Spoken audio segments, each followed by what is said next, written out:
Welcome everybody to the third day of Who is My Neighbor? Does everybody remember a little bit about the story that Sage introduced to us yesterday?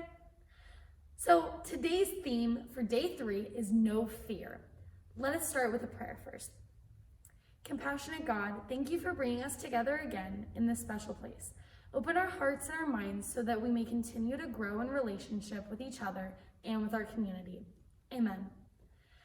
Hey, welcome back to another great day of Who is My Neighbor? Vacation Bible School. I think when we left off yesterday, Sage was in the middle of telling us a story that Jesus told her as an answer to our theme question for the week. And here she is now.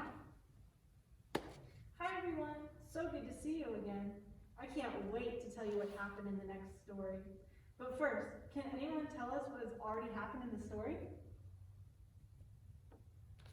That's right, a man was traveling to Jerusalem when some robbers came, beat him up, and stole all his stuff and left him. One person passed by, but he was not very helpful. Why did he say he couldn't help him? Right again. The first passerby thought the man wasn't his neighbor because he didn't know him. But we talked yesterday about how everyone is our neighbor because everyone is created and loved by God. So you'll never guess what happened next. Check this out. So, likewise, a priest's helper, when he came to the place and saw him, passed by on the other side. Can you believe it? Another person just walked on by the poor man. Why would he do that? Is everyone in so much of a hurry these days?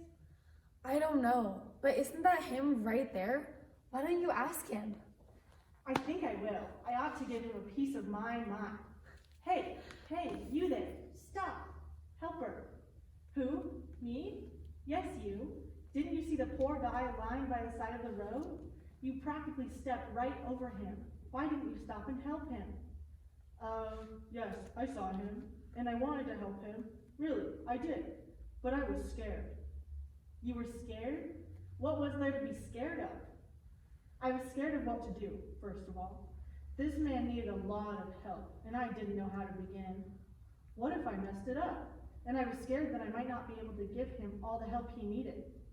I'm just one person after all, and I was scared for my safety. If someone hurt this guy, they could hurt me too. The safety part I understand, but couldn't you have tried something? You couldn't have gone and found someone to come with you, like a friend or a teacher or a pastor? Someone who knew what to do. If you had someone else with you, maybe you wouldn't have been so scared. I hadn't thought of that before. I guess it's true that I didn't have to do all of the helping on my own. I could have asked for help myself. And even if you can't help, like you don't know first aid or it really isn't safe for you to help, you can always pray for the person. You can pray that they would get the help they need. Pray that God would send help to someone to help them, or that God would show you what to do. Prayer is always a great way to help a neighbor. That's true too. We can always pray and ask God for help. Thanks for all your help. You've given me a lot to think about. And next time you see someone who needs help, I will be a lot less afraid. That reminds me of the theme verse for today. There is no fear in love, but perfect love casts out fear.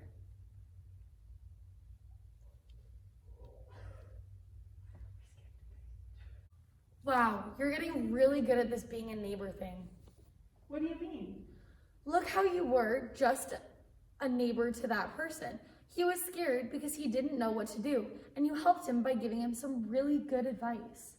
I guess I did. I knew how he felt. As we've been learning this week about how many neighbors we have, I've been feeling kind of overwhelmed myself about how I can help them. I understand how he felt when he talked about how he felt small and like he didn't have very much to offer. But because I've been learning all this stuff with you all, I also know that I'm not alone. There are all kinds of other people in the world who can help me help others. And I learned on the first day, the biggest help we have is God.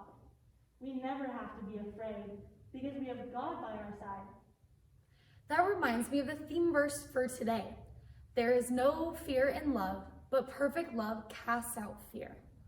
I like that. Because we are loved by God, we don't ever have to be afraid. Thanks for helping me with this next section of the story. I can't wait to come back tomorrow and tell you what happens next. Us too. Goodbye.